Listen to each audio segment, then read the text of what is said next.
안녕하세요 여러분, 도케민슈입니다. FOMC 회의 날 큰 하락이 나왔고 그 하락에 이어서 하락은 또 이어지고 있는 상태인데요. 장이 열렸을 때 어제의 경우는 반등을 한 듯 싶더니 결국 나스닥은 추가로 0.47% 하락하였고 S&P 500 또한 0.09% 하락으로 마감되었습니다. S&P 500의 경우는 여기 아직 채워지지 않은 갭이 있는데요. 이 갭은 매물대가 없는 구간이기 때문에 한번 진입을 하고 조금만 거기서 하방물리기 가해지면은 아주 쉽게 하락하면서 채워질 수가 있기 때문에 이 부분은 하나의 리스크로 보셔야만 하는 부분이라고 보고 있고요. 이러한 조정 속에서 테슬라는 어떠한 모습을 하고 있는지 한번 확인해 보고자 합니다. 어제 지수가 좋지 않았던 만큼 테슬라 또한 처음에는 2% 이상 상승을 하는가 싶더니 0.9% 하락으로 마감을 하였습니다. 주가가 상승을 하면은 지금이라도 사야 하나 등의 고민을 하는 게 투자자들의 심리인데요. 대응에 대한 명확한 기준이 있다면은 단기적인 변동성에 휘둘리지 않고 객관적인 판단을 할 수 있는 만큼 저는 그러한 원칙을 고수하며 매수 기준들이 교집합적으로 추매도 된다는 신호를 보내줄 때까지는 인내하고자 하는데요. 그런 의미에서 업데이트가 된 상태인 gemma squeeze의 현황을 한번 체크해보고자 합니다. 우선 제가 gemma squeeze를 체크하는 이유는 상승의 원인을 파악하기 위함인데요. 여기 이 부분까지는 호재가 뱅크 오브 아메리카에서 프라이스 타겟을 높였다라던가 일론 머스크가 도지의 책임자로 임명되었다라던가 또는 풀 셀프 드라이빙의 버전이 12에서 13으로 올라가게 되면서 주가가 올라가게 되었다라면은 여기서부터는 옵션 세력들이 상방 베팅을 하면서 게마 스퀴즈가 터졌고 그로 인해 플러스 알파워치가 더 상승했기 때문입니다. 게마 스퀴즈에 의한 상승분은 게마 스퀴즈가 풀렸을 때는 또 사라질 수가 있기 때문에 게마 스퀴즈가 어느 정도 풀린 상태인지 제가 매일 체크해보는 것인데요. 빨간색은 콜옵션 프리미엄이고 남색은 테슬라의 주가로 두 개가 동일한 상황에 있다는 것을 볼 수 있으며 빨간색이 급격하게 이렇게 올라가면은 게마 스퀴즈가 잡히면서 남색도 함께 올라가는 것입니다. 테슬라가 500달러를 바라봤을 때 제가 며칠 전부터 조심해야 한다고 미리 주의를 드렸던 이유는 여기 콜옵션 프리미엄이 전 고점인 69를 넘었었고요. 심지어 가장 높은 수준이었던 여기 75까지도 이렇게 도달한 적이 있기 때문입니다. 겟마스키즈가 영원히 진행될 수가 없는 이유는 콜옵션 세력들이 옵션을 사려면은 프리미엄을 내고 사야 하는데 여기 이 빨간 색깔처럼 프리미엄이 너무 비싸지면은 콜옵션으로 수익을 내기가 상당히 어려워지기 때문에 콜옵션에 대한 매력이 점점 떨어지고 더 이상 프리미엄이 높아지지 않고 여기 이렇게 떨어지면서 겟마스키즈가 풀리게 되는 것입니다. 지금도 같은 현상이 일어나고 있다고 보시면 되는데요. 한때 74.8이었던 콜옵션 프리미엄은 이틀 전 테슬라가 8% 하락하면서 71까지 왔었는데 제 기준에서는 70이라는 콜옵션 프리미엄은 여전히 여기 69라는 전고점 이상이기 때문에 너무 비싸며 추가로 겟마스키즈가 풀릴 여력이 더 있기 때문에 8% 하락에 대해서는 추매는 안전마진이 높다고 판단되지는 않았던 것입니다. 그리고 비록 어제 테슬라가 0.9% 정도 하락하긴 했지만 안타깝게도 오늘 기준으로 콜옵션 프리미엄이 낮았다기보다는 오히려 이렇게 71.9로 살짝 높아진 상태로 여기 50까지는 프리미엄이 떨어질 여지가 있기 때문에 제 입장에서는 여전히 매수는 보수적으로 보고 있다고 보시면 되는 것입니다. 하지만 여기서 오해하시면 안 되는 게 콜옵션 프리미엄이 여기 70의 위치에서 50까지 떨어진다고 해서 테슬라의 주가가 똑같이 날아간다는 의미는 아닙니다. 한 예로 제가 336달러에 테슬라를 추매했던 이유가 게마 스퀴즈가 여기 69까지 올라갔길래 충분히 비쌌다고 생각해서 여기서부터 참 잘 지켜봤고 결국 게마 스퀴즈가 풀리면서 여기 이렇게 40에서 50의 영역까지 내려왔지만 정작 여기 남색인 주가는 잘 버티는 모습을 보여준 것입니다.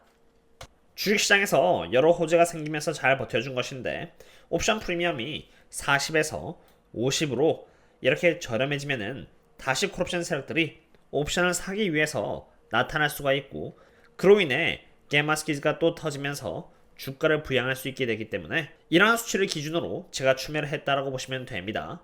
즉 요약해서 말하자면은 추매함에 있어서 안전마진이 높은 구간은 콜옵션 프리미엄이 지금 보여주고 있는 수치인 여기 70일이 아니라 최소 그래도 50대까지는 하락해야 하고요. 저는 지금 그 순간을 그냥 기다리고 있다라고 보시면 되는 것입니다. 그리고 저는 그 과정을 단 하루도 빠짐없이 이렇게 매번 공유드리고 있는데 빠른 속도로 옵션 프리미엄이 줄어들게 된다면은 멤버십 분들께 가장 먼저 보고서로서 전달드릴 수 있도록 하겠습니다. 그럼 이제는 옵션이 아니라 조금 더 펀더멘탈적인 관점에서 테슬라를 한번 보겠는데요. 여기 빨간색은 테슬라의 1분기 어닝 퍼 쉐어 컨센이고요. 남색은 테슬라의 주가로 두 개의 지표가 동일한 상관관계에 있다는 것을 볼 수가 있습니다.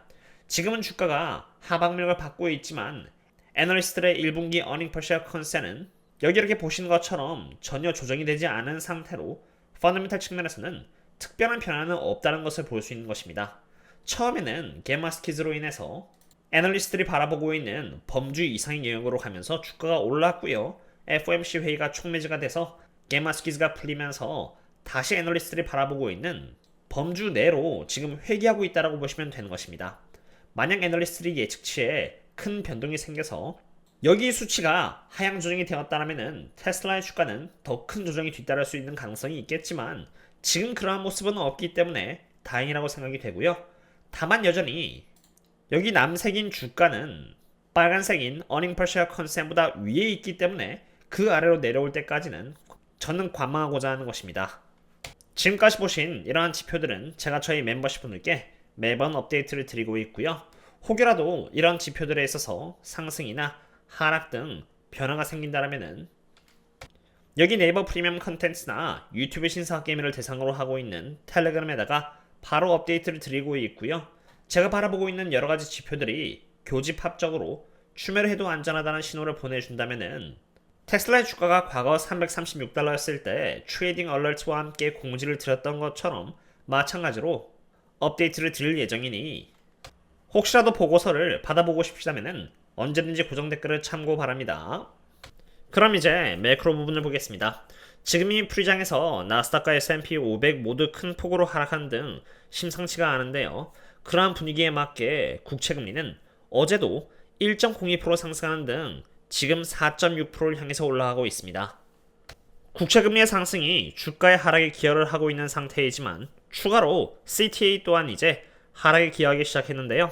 CTA는 모멘텀을 추종하는 알고리즘의 매매 세력으로 주가가 올라가면 더 매수를 해서 증시를 높이고 주가가 하락하면 더 매도를 해서 증시를 낮추는 역할을 합니다.